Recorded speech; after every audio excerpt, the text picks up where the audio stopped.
départ. Alors, effectivement, mon sujet est un peu exotique pour vous, puisqu'il va s'appuyer sur l'Empire romain d'Orient, que, depuis la Renaissance, on appelle byzantin. Parce que Constantinople, jadis, fut appelé Byzance. Alors, je pense faire cet exposé avec trois principales parties. Je voudrais déjà vous présenter la situation de l'Empire byzantin au milieu du XIe siècle. Ensuite, j'essaierai de vous montrer quels sont les rapports que l'on peut comprendre entre les Byzantins et les Grecs dans cette époque du milieu du XIe siècle. Vous voyez à quoi je fais peut-être allusion, le rôle ou le non-rôle du schisme de 1054 et en arriver à l'organisation de la première croisade et les liens, si je puis dire, que cette organisation a avec l'Empire.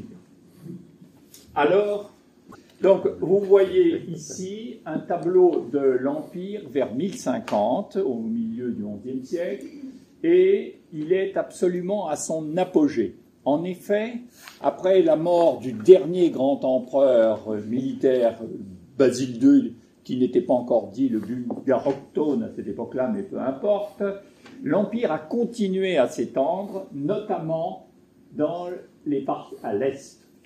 Vous voulez dire? Non. Voilà. Toute cette région, Vaspurakan, Ibérie, Édesse, ont été acquises après la mort du grand empereur. C'est-à-dire que l'expansion byzantine ne s'est pas arrêtée immédiatement. Il y a, si je puis dire, eu un élan après la grande expansion du Xe siècle. En effet, l'Empire est particulièrement prospère. La capitale, Constantinople, que vous voyez sur le Bosphore. Constantinople, à ce moment-là, on ignore les populations, on n'a pas d'éléments démographiques, on a des estimations faites par les historiens et quelques recoupements tout de même. Peut-être pas loin de 200 000 habitants à cette époque-là, ce qui en fait sans doute la plus grande ville de la chrétienté encore. C'est loin probablement de Bagdad et peut-être d'Alexandrie. Donc, Constantinople est un centre économique majeur. C'est là où on produit les fameux artefacts de luxe, les soieries, les bijoux, les grandes portes de bronze que Byzance envoie, qui sont commandées par des Italiens, notamment du Sud. Donc, l'Empire dispose de grandes ressources financières, notamment parce que son système fiscal est toujours intact. Les soucis commencent avec un problème particulier qui est le problème dynastique qui entraîne l'instabilité politique. Alors, c'est une simple illustration de l'expansion byzantine. Il se trouve que nous avons pour entre le 9e et la moitié du 11e siècle un historien qui s'appelle Skylitzès, dont on a conservé un manuscrit illustré. Bon, il est illustré en Sicile, ça pose des tas de questions, mais ça importe peu. Mais c'est le seul manuscrit historique illustré grec. Il y en a un autre qui parle de Byzance, qui est un manuscrit, mais il est un manuscrit en slave, la chronique de Manassis. Et vous y voyez ici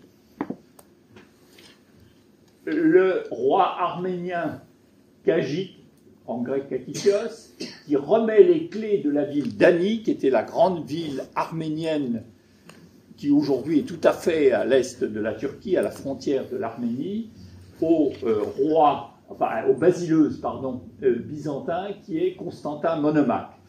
L'illustrateur a toujours mis des petites légendes pour que ses lecteurs reconnaissent les personnages et les scènes.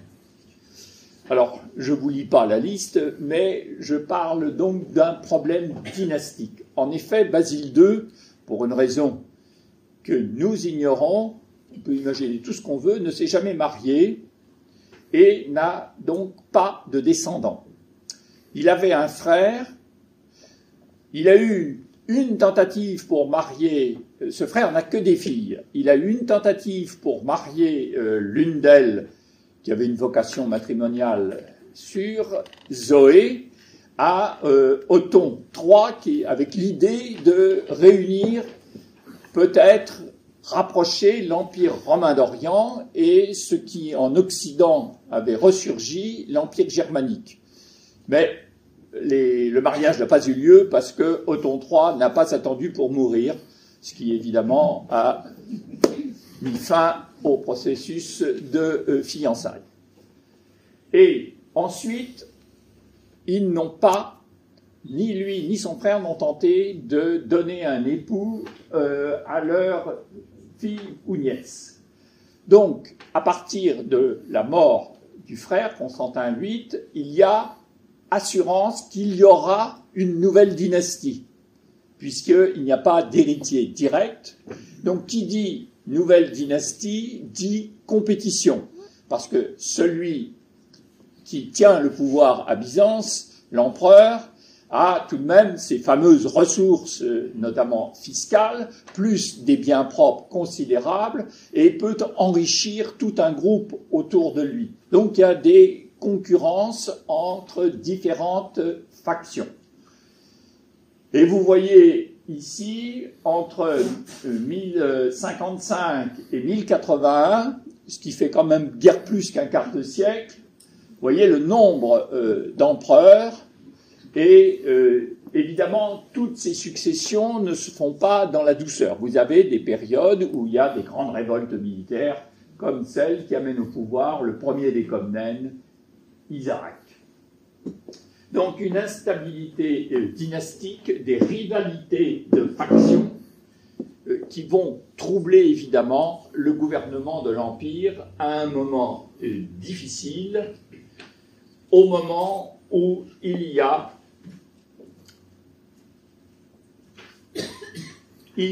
de nouvelles menaces.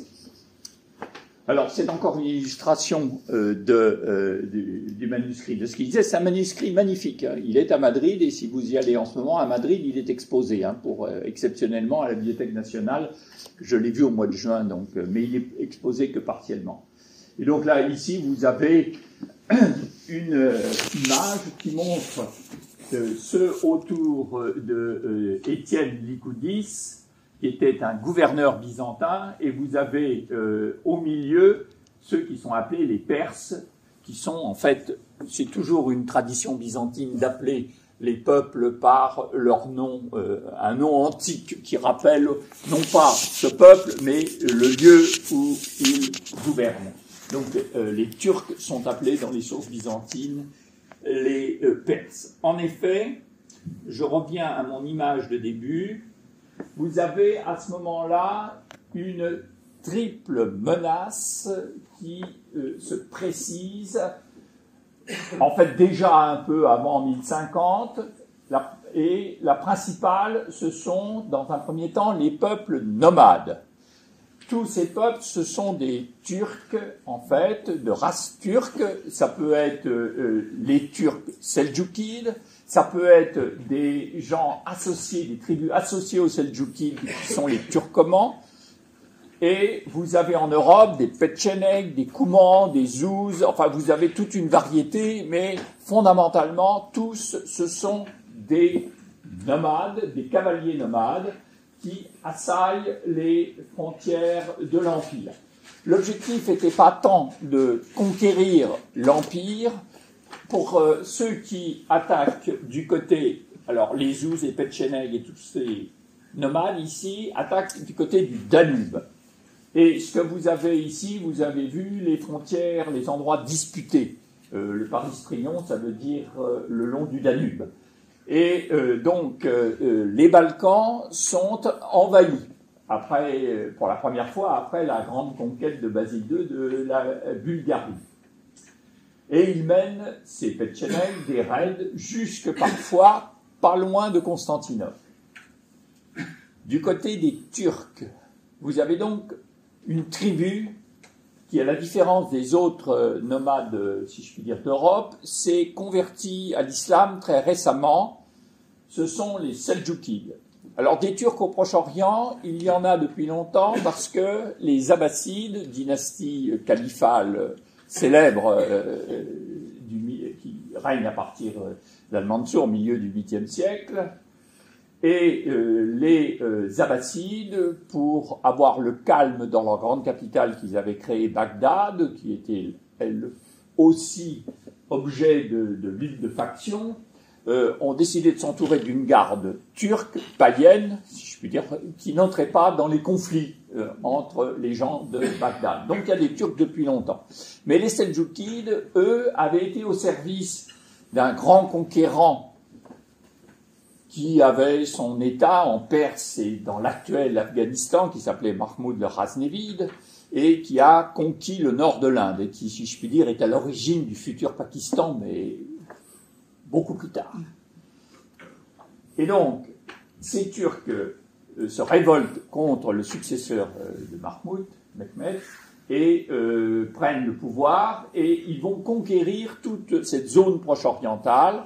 Et ce faisant, ils se trouvent aux frontières de l'Empire byzantin. Et à ce moment-là, ils laissent les tribus turcomanes, quand ils ne les utilisent plus à leur service. Le problème de tous ces gens, de ces soldats nomades, c'est qu'ils ont besoin de ressources pour vivre. Donc il faut les payer, et quand on ne veut plus les payer, il faut leur donner un territoire à piller. Et donc, les Turcomans et une partie des Seldjoukides mènent de grands raids en Asie mineure. Et, vous le savez, les empereurs byzantins ont essayé de s'y opposer. Il faut voir que l'armée byzantine est toujours capable de remporter des victoires, y compris contre les nomades. Ils en ont vu des nomades depuis les conquêtes arabes et même bien avant. Mais le flux seldjoukide et turcoman est toujours renouvelé. Et donc, un empereur s'y est opposé, a tenté un coup de poker pour à la fois assurer sa dynastie, qui s'appelait Romain IV Diogène. Il a donc tenté de s'opposer à ces raids. Et à la suite de circonstances qui seraient longues à expliquer, il s'est retrouvé face au sultan seldjoukide, qui s'appelait à ce moment-là Alparslan, qui n'allait pas conquérir l'Empire byzantin. Les Seldjoukides étaient des sunnites, ils voulaient conquérir le coffre-fort du Proche-Orient, le pays qu'il faut avoir dans sa poche si on veut de l'argent, l'Égypte, qui était à ce moment-là fatimide, chiite. Il y avait déjà quelques frictions entre sunnites et chiites. Et donc, c'est comme ça que, près du lac de Van, on est tout à l'est, vous voyez, dans le Vaspurakan, à Manzikert, l'armée byzantine a rencontré l'armée d'Alparslan. Je pourrais vous en parler davantage, mais le résultat seul compte. L'armée byzantine a été capturée, a été battue, et l'empereur a été capturé.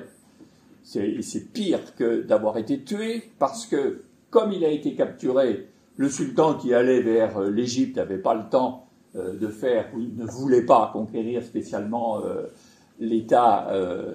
l'Empire romain d'Orient. C'est un empire qui avait des siècles d'existence, on l'imaginait, si je puis dire, pérenne. Et donc, il le libère et ça déclenche une guerre civile. Ce qui a été le désastre pour Byzance, c'est la guerre civile consécutive à la défaite de Manzikert. Donc, les nomades du Danube, les nomades de l'Est, et un troisième adversaire apparaît là de façon plus surprenante aux yeux des Byzantins, parce qu'il vient de l'Occident. Alors là, on se rapproche de nos régions. Il y a des Normands qui se sont établis au sud de l'Italie, ils ont été employés comme mercenaires, et ils ont entrepris la conquête des provinces byzantines. Vous voyez, Byzance possédait la Pouille et la Calabre, et avait perdu assez récemment la Sicile. Et donc, ils se sont attachés à conquérir cette partie de l'Italie qui était byzantine. Et ils y ont réussi, puisque l'année même de Manziquet, le principal chef normand de la famille des Hauteville s'appelait Robert Guiscard et s'empare de la ville de Bari. Bari, Saint-Nicolas, qui n'est pas encore là parce que les reliques, le transfert est postérieur. Deuxième point alors, quelles sont les relations, en dehors de ces affrontements en Italie, entre les Grecs et les Latins? Les Latins ont toujours été présents, il y a toujours eu des Latins pour aller en Orient. Mais à partir du XIe siècle, ils sont beaucoup plus nombreux à aller dans l'Empire byzantin. Et notamment, on a des pèlerins. Et parmi les pèlerins, déjà de grands personnages. Robert de Normandie, en 1035, au retour, ou en allant vers Jérusalem, le pèlerinage c'est Jérusalem, il se fait par voie terrestre, pour l'essentiel, parce que ces gens vont accompagner souvent de dizaines, voire dans certains cas de centaines de personnes autour d'eux. Robert de Normandie est mort à Nicée et a été enterré à Nicée. Nicée, c'est dans le Psychion. Je ne vois pas beaucoup sur la carte, ils ne l'ont pas marqué. Et donc, des Italiens, notamment, aussi, sont nombreux. Un couvent, par exemple, à Latos, est dit le couvent des Amalfitains. Et il est fondé dès le Xe siècle. Et vous savez où est Amalfi, c'est pas dans les territoires byzantins, mais c'est sur la côte tyrrhénienne. Donc, vous avez des pèlerins, et parmi ces pèlerins qui passent à Constantinople, qui visitent la ville, on a des récits quasi touristiques de Constantinople qui admirent évidemment, vous voyez, ce que pouvait être une ville gigantesque pour un Normand, même de Normandie. J'ai beaucoup de respect, même à Chartrain de l'époque. Hein. Mais donc, ils sont assez admiratifs du centre de l'Empire et de la grande richesse de cet empire. Et c'est le moment où l'empereur a besoin de soldats, puisque nous sommes au XIe siècle, il y a des menaces. De toutes les façons, depuis le Xe siècle, l'armée byzantine est fondamentalement une armée de professionnels. Donc ce sont des gens qui sont des combattants professionnels, soldés, tout à fait différents du système féodal. Et donc, les empereurs s'efforcent de retenir ces pèlerins qui vont au pèlerinage en armes. Hein. On ne se traverse pas les Balkans, l'Asie mineure, fut-elle chrétienne, et surtout l'arrivée vers Jérusalem est toujours un peu difficile. Il y a des tribus bédouines qui cherchent à tirer profit de ces pèlerinages. Et donc, vous avez des pèlerins qui sont recrutés comme soldats.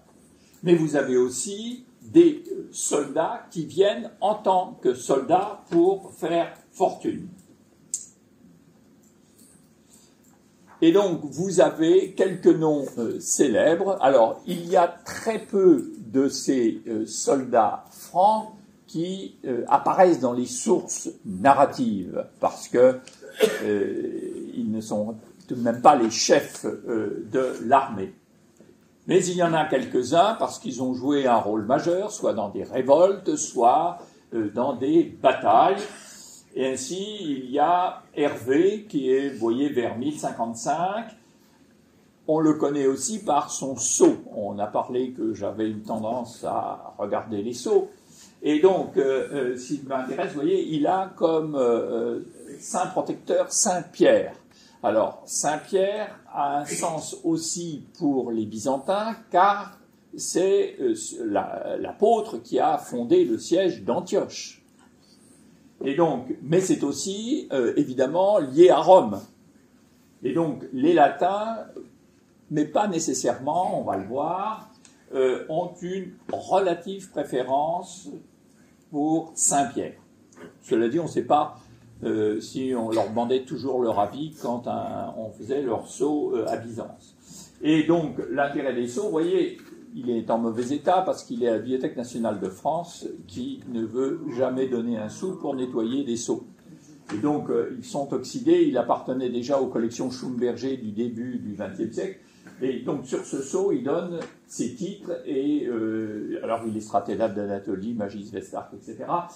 Et son nom, Frangos, il est désigné comme un franc parce que pour les Byzantins, ce qui vient de l'Ouest, ce sont des francs, des latins.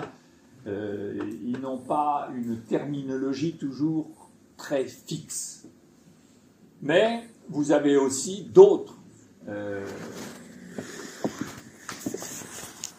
mercenaires latins qui occupent des postes importants, mais qui ne sont jamais cités dans les sources. Mais justement, c'est les sceaux qui permettent de redonner à ces gens leur place dans le dispositif byzantin. Ici, vous avez un sceau qui va être vraiment byzantin. Cette face-là, vous ne savez pas de l'autre côté si c'est... normalement, vous attendez un fonctionnaire byzantin. Vous avez un Saint-Georges debout, avec un bouclier rond, alors que les latins ont des boucliers en forme d'écu, donc ce n'est pas une représentation d'un saint à l'image latine.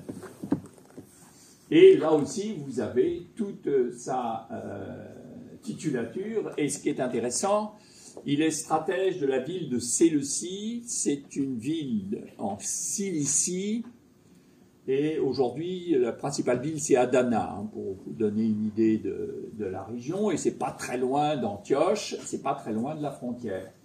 Et vous voyez, il est stratège de Séleucie, et plus spécifiquement, il est homme de l'empereur, du Saint-Empereur, parce que c'est ça que dit le texte, Anno tu Vasileos tu Aiou, homme du Saint-Empereur. Donc il y a même des Francs qui ont, pas connus par les sources, mais qui ont un rapport personnel avec l'empereur. Autre exemple, pour voir, un militaire peut parfaitement mettre la Vierge comme protectrice sur son sceau.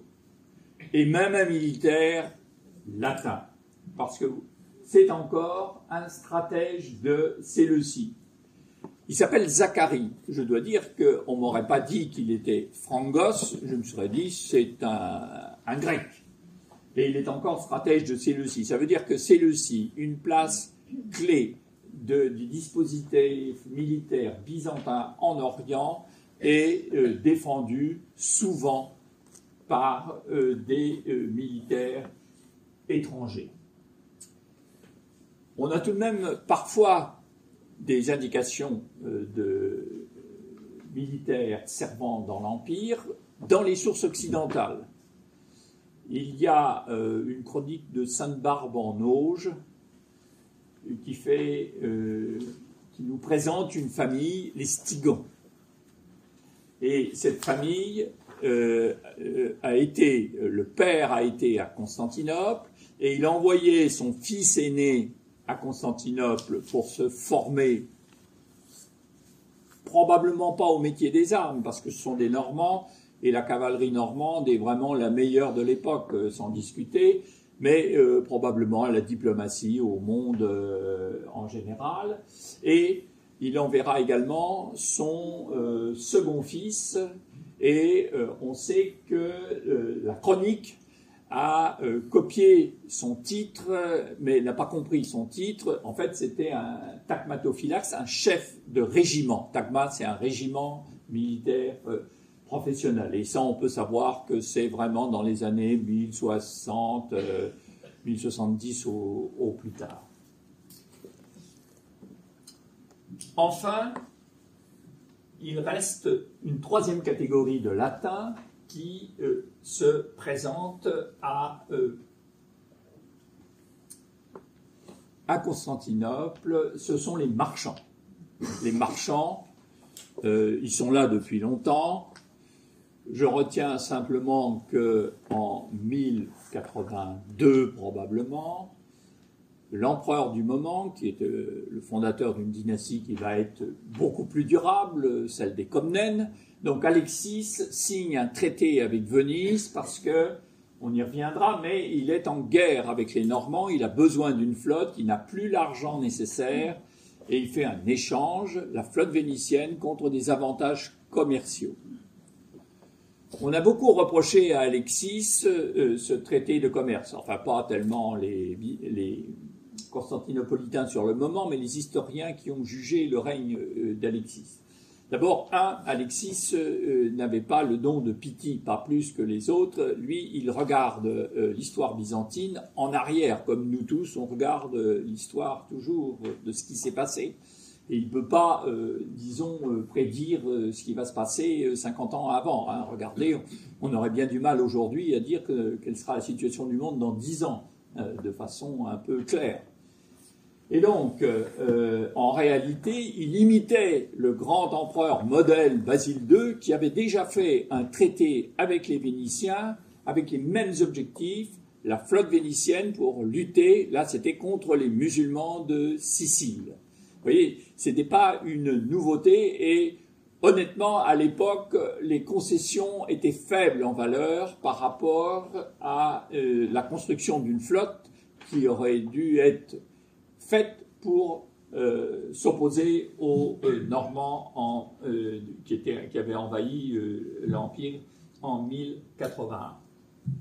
Alors ce dernier point encore pour les rapports entre les Grecs et les Latins, la question fameuse du schisme de 1054. Vous savez que c'est toujours considéré, parfois on lit grand schisme, etc. Bon. C'est une affaire compliquée. Le pape Léon IX avait aussi, disons, des griefs à l'égard des Normands qui pillaient. Les Normands faisaient de l'argent. Donc, qu'est-ce qu'ils pillaient? Là où il y avait des trésors, comme les Vikings avant, les églises, les monastères, et ça se passait pas très loin de Rome, puisqu'ils étaient dans le sud de l'Italie. Et donc, le pape cherchait des alliés, et il avait un peu déjà l'empereur romain germanique, mais aussi l'empereur byzantin. Il y avait des négociations avec Monomaque, et d'ailleurs c'est dans ce cadre que Humbert de Moyen-Moutier est venu à Constantinople pour négocier. Mais il y avait aussi, depuis un long moment, la querelle dite du filioque, car les Occidentaux avaient fait des innovations. Les Grecs sont très conservateurs. Ils avaient ajouté un filioque qui venait par l'Espagne. Et il y avait déjà eu un premier schisme au temps de Photius, mais ça n'avait pas dégénéré en séparation définitive. Ici, les envoyés, M. Humbert de Moyen-Moutier, visiblement, n'était pas un diplomate né, et donc il a eu affaire en face à un patriarche qui n'était pas non plus quelqu'un de très commode, et donc c'était Michel Cérulaire. Ça a débouché sur un acte d'excommunication en juillet 1054 des envoyés du pape contre le patriarche. Ce qui n'est pas un signe d'amitié évident. Mais la question est compliquée puisque le pape, entre-temps, était mort. Est-ce que les envoyés avaient toujours le droit de pratiquer, de faire cette excommunication au nom d'un pape qui était décédé? Bon, c'est une question qui n'a pas grande importance. Alors, il faut savoir deux choses. Un, ça n'a eu aucune conséquence politique.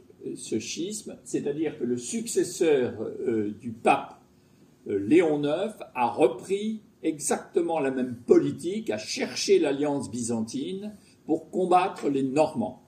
Et il faudra attendre 2 ou 3 papes, bon, ils succèdent vite à l'époque, mais pour qu'un concile dit de Melfi, la papauté change, j'oserais dire, un anachroniquement de fusil d'épaule et décide de s'allier avec les Normands, qui commençaient à être très puissants en Italie du Sud.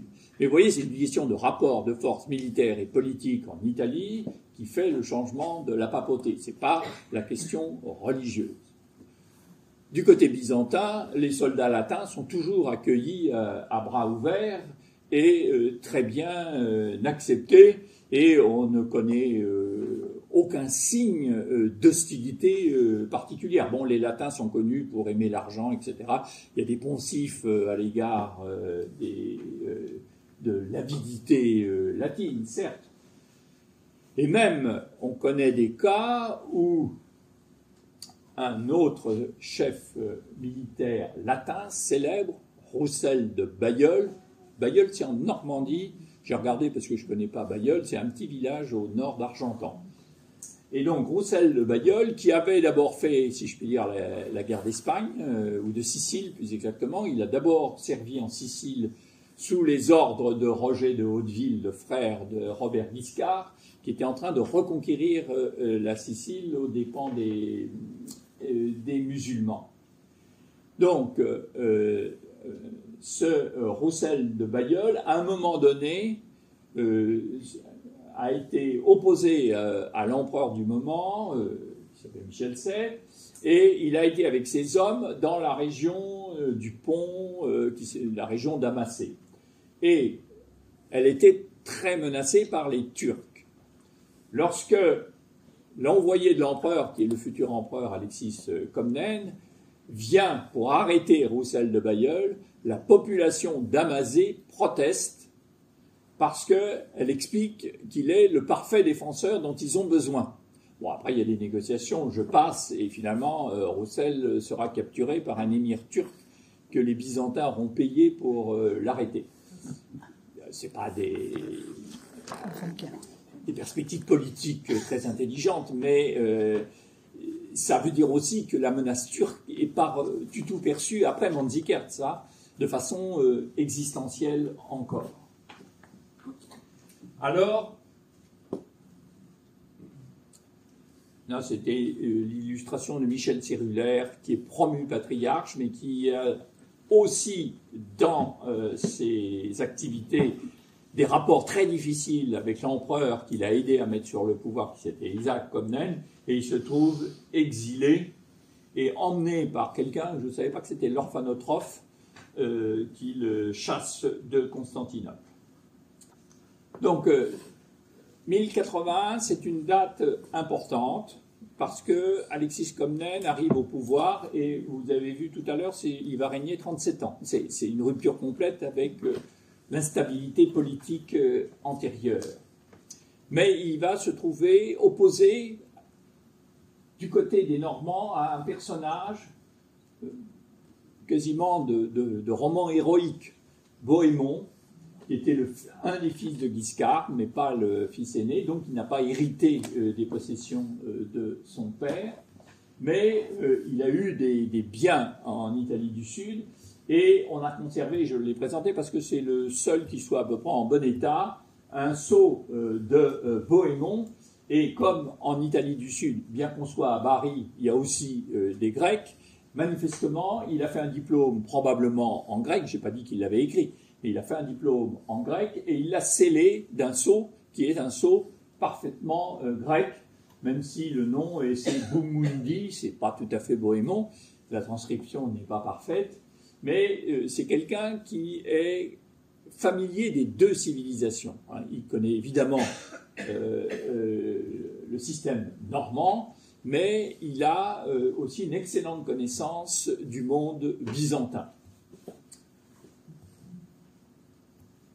Alors, le résultat, après 10 ans de règne d'Alexis Comnène, voilà, rappelez-vous ce qui était en foncé, c'était l'Empire byzantin. Vous voyez ce qui reste de l'Empire byzantin dans les années 1090.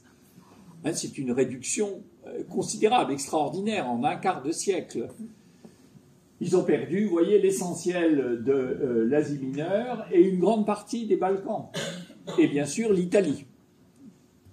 Donc, ils sont dans une situation critique, mais en 1091, Alexis Comnène, qui n'était pas un très grand général, il a commencé son règne par 2 défaites face aux Normands et face aux Péchénègues extrêmement sanglantes, mais en 1091, c'est là qu'il l'emporte sur les Péchénègues, et si je puis dire, il va retrouver la stabilité dans les Balkans. Mais il reste l'Asie mineure. L'Asie mineure, l'armée byzantine est victorieuse des Péchénègues, mais elle est tout de même affaiblie par ne serait-ce que la diminution des ressources. L'Asie mineure, et notamment les régions d'Antioche, d'Édesse, c'était des régions très riches qui fournissaient beaucoup d'impôts. Et en conséquence,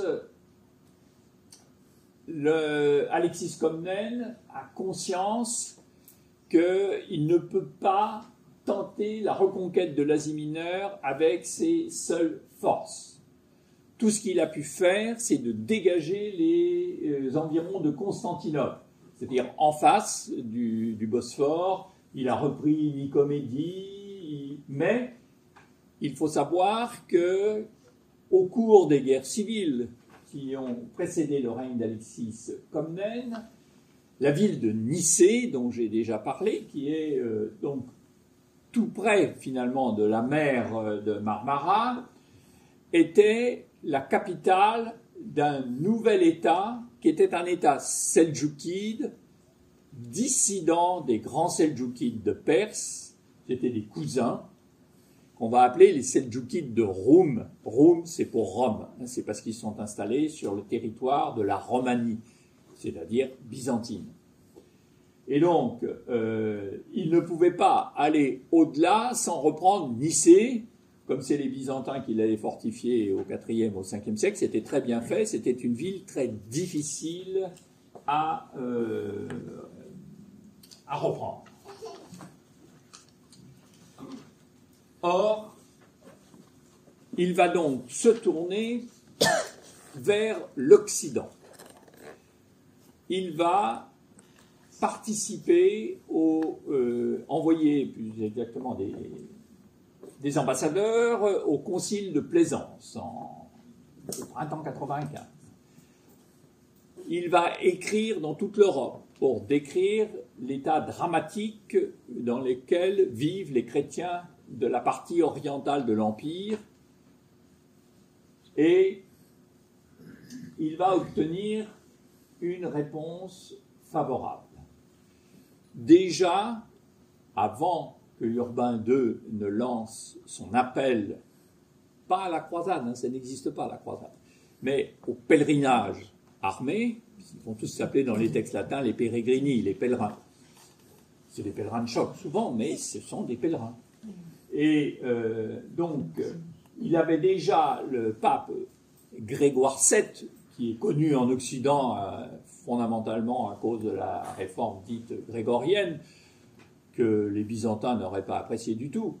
Mais Grégoire VII avait déjà appelé à soutenir les frères chrétiens en Orient. Nous sommes encore qu'au XIe siècle. C'est-à-dire que la nostalgie de l'unité chrétienne n'est pas passée totalement. Je vous ai rappelé l'idée de faire les fiançailles entre Othon III et l'impératrice Zoé.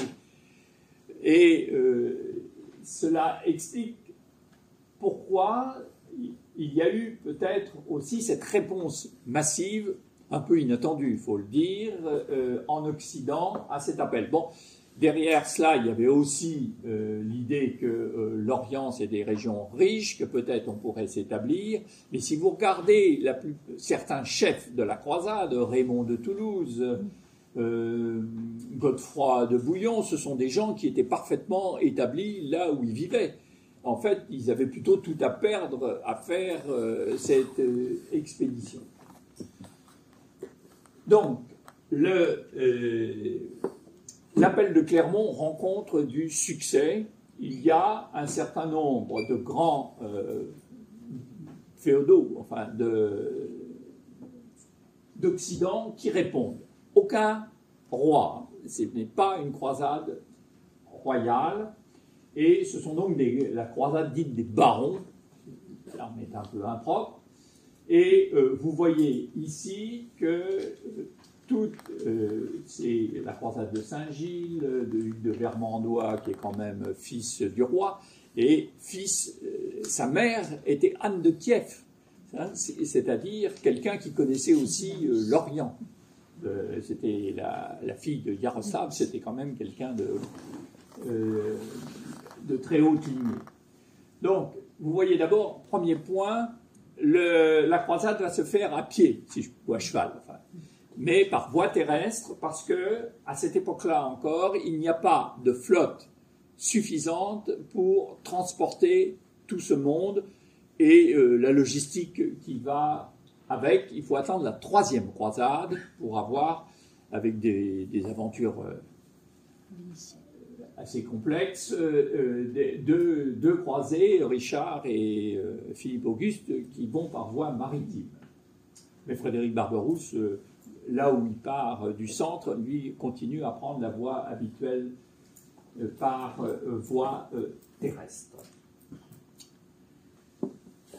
Et donc, ça pose beaucoup de problèmes que ce mouvement de troupes, pas seulement parce que précisément il n'y a pas que des troupes, il y a femmes, enfants, c'est une croisade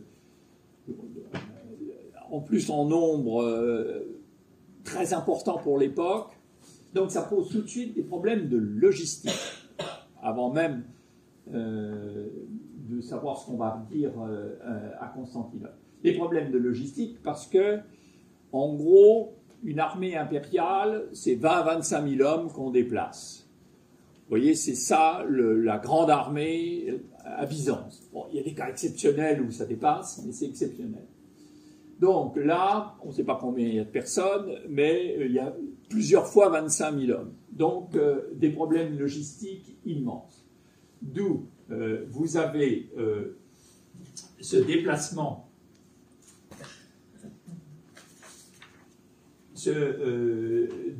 par des routes différentes. Bon, il y a des points de départ différents, mais surtout, il y a des étapes qui sont prévues où on a rassemblé du ravitaillement. Alors, il y a déjà quelques frictions, parce que le ravitaillement n'est pas toujours là. Qu'est-ce que vous faites quand vous n'avez pas le ravitaillement attendu ?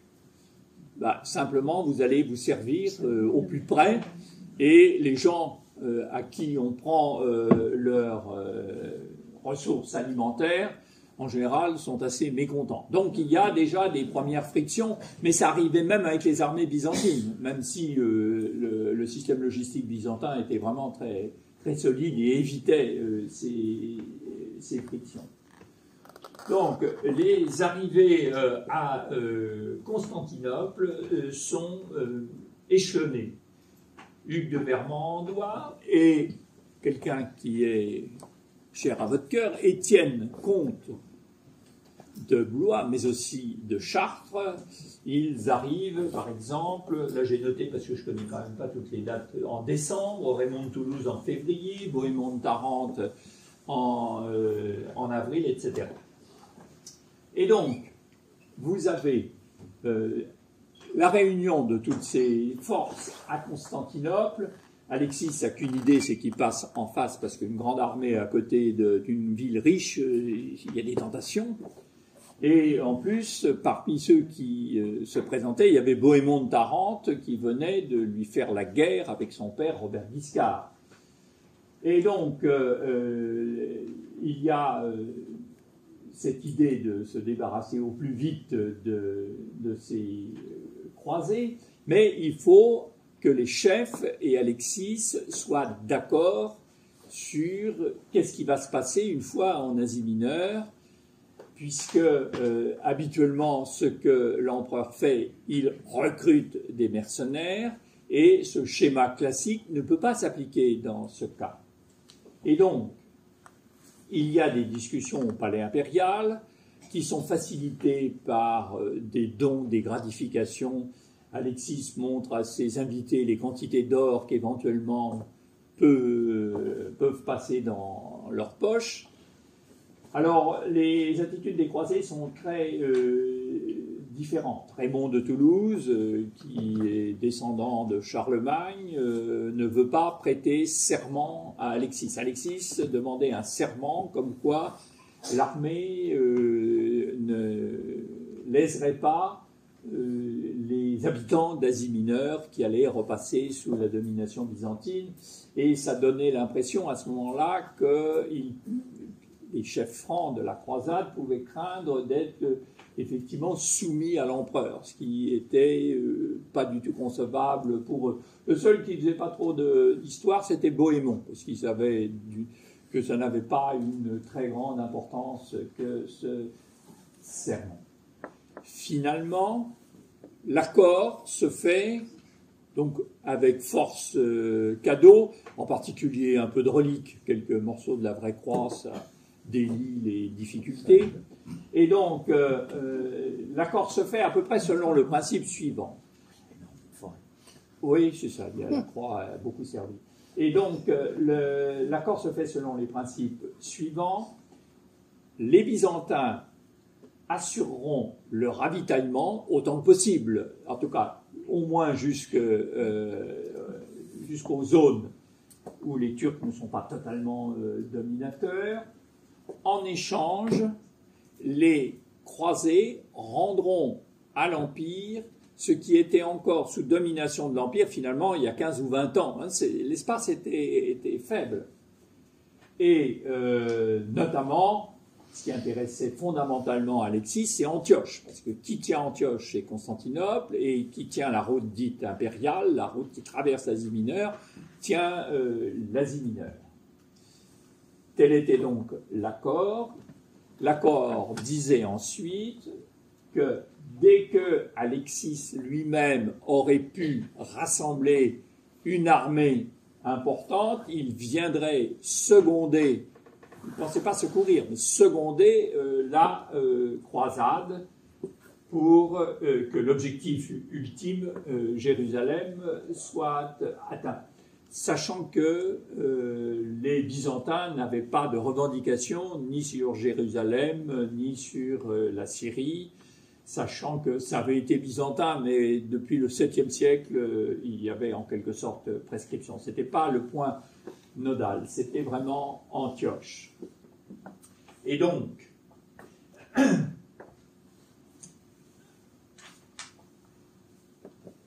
la croisade traverse le Bosphore et vient mettre le siège devant Nicée, puisque c'était la première capitale, celle des Seldjoukides de Roum. Le siège se déroule assez difficilement, mais l'armée turque de secours de Kilij Arslan est repoussée, et finalement les Byzantins amènent des bateaux sur le lac de Nicée, et les Turcs finissent par se rendre assez rapidement, mais ils se rendent non pas aux croisés, mais aux Byzantins, aux hommes de l'empereur. Donc, vous avez les croisés qui assiègent. À un moment donné, ils voient les étendards byzantins sur les murs de Nicée, et Alexis dit au chef croisé, « Vous n'entrez pas, vous ne pillez pas ». Et dedans la ville, il y avait l'épouse principale, si je puis dire, de Kilij Arslan, on la traite avec respect, etc. Donc le croisé moyen a été très déçu. Prendre une ville et pas piller, c'est un peu difficile.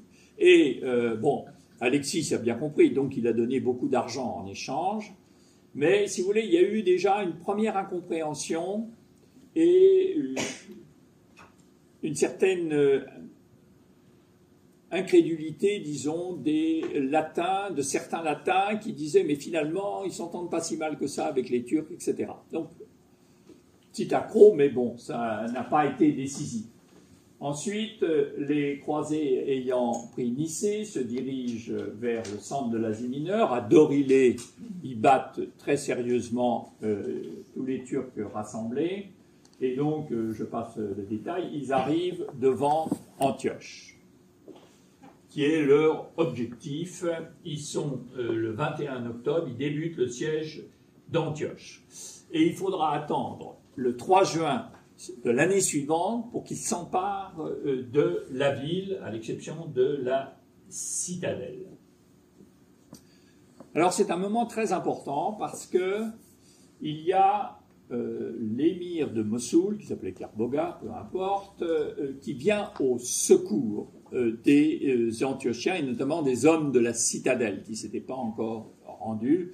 Son armée est beaucoup plus grande que celle des croisés et il y a un certain nombre de ces, enfin je parle des croisés, de ces pèlerins plus exactement, il y a un certain nombre de ces pèlerins qui pensent que tout est perdu. Et parmi eux, il y a, il faut le dire, le comte de Blois, mais il n'était pas seul. Et le comte de Blois, donc, quitte Antioche et rencontre à Philomélione,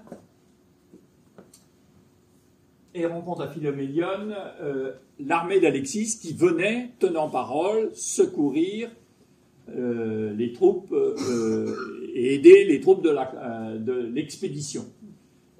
Et donc, Alexis, raisonnablement, il ne peut pas aventurer son armée en territoire qui n'est plus sécurisé du tout. Parce qu'il n'en a qu'une, il sait ce que c'est. Il ne peut pas la perdre. Donc il fait demi-tour. Il faut dire que le comte de Blois écrit à sa femme, qui s'appelait, je ne sais plus, Adèle, non, ouais, Adèle de Normandie, c'est ça, la fille de Guillaume le Conquérant. Et il lui fait l'éloge d'Alexis, combien il était bien reçu, combien cet empereur était aimable, etc. C'est un tout autre ton que ce que dira Bohémond quelques années après, lorsqu'il fera sa campagne de recrutement contre Alexis. Et donc, qu'est-ce qui se passe? Antioche est bien défendu et Kerboga, contre toute attente, est complètement battu. Puisqu'il a commis une erreur, il a attendu que tout le monde soit bien sorti des croisés pour pouvoir battre et capturer tout le monde à la fois. Et simplement, les croisés ont chargé en même temps et les émirs turcs n'ont pas résisté. Apparemment, une charge de cavalerie normande, ça valait le déplacement. Et surtout, de courir vite.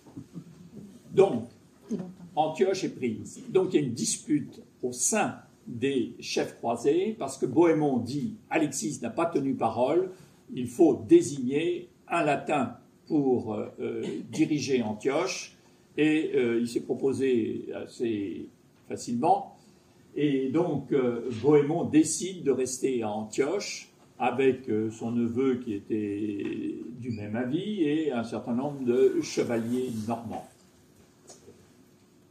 Et c'est comme ça, si vous voulez, que se brise cette association entre Alexis et une partie des chefs croisés. Parce que Raymond de Saint-Gilles, par exemple, est tout à fait hostile à cette rupture du serment qu'ils avaient prêté. Lui, il n'avait pas prêté serment, enfin, de cet accord.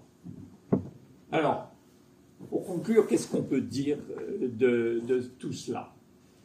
C'est que il n'y a rien encore de très décisif qui sépare le monde latin du monde grec. Mais la question d'Antioche va être un vrai poison pendant plusieurs décennies, parce que les Byzantins vont faire des efforts pour reprendre la ville, le contrôle de la ville. Alors, les Byzantins ont profité de la croisade parce que, grâce à la destruction des armées turques, ils ont repris tout l'ouest de l'Asie mineure. Enfin, en gros, ils finiront par reprendre l'ensemble des côtes d'Asie mineure, qui sont les parties les plus riches de l'Asie mineure. Mais cette question d'Antioche, donc, est un vrai poison. Simplement, ce que ne pouvaient pas prévoir non plus les Byzantins, c'est que quelques décennies après la prise d'Antioche et bien sûr de Jérusalem en 1099. Il y aura des contre-attaques musulmanes et il y aura donc une pression et besoin de secours. Les secours qui viennent d'Occident seront la plupart du temps insuffisants et donc les croisés, enfin, ce qui sera vraiment des croisés, parce qu'à partir du moment où vous avez des entités politiques latines au Proche-Orient, nous ne sommes plus dans la même situation. Et donc, ces États vont compter sur le soutien de cet empire byzantin qui s'est redressé, qui est riche, notamment sous Manuel Comnène, mais ce faisant, il sème en quelque sorte le germe de la 4e croisade. Parce que la 4e croisade est fondée essentiellement sur le détournement, est fondée essentiellement sur l'idée que si on met le bon empereur en place à Byzance, il nous aidera. Et c'est cette aventure qui va tourner de façon très imprévue. Et bien entendu, là, 1204, c'est une vraie rupture. Même si après, il y a toujours des gens qui pensent que face aux Turcs, il faut quand même s'allier aux Latins, quel que soit ce qu'on pense d'eux.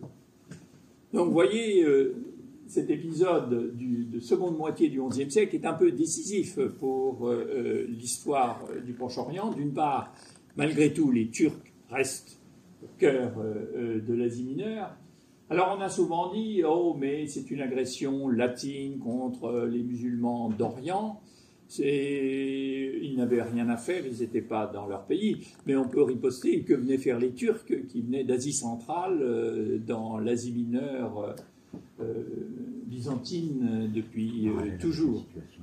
C'est toujours des questions de point de vue. Mais donc c'est un moment décisif pour l'histoire de l'Empire byzantin et donc pour l'histoire de l'Est de l'Europe. Je vous remercie.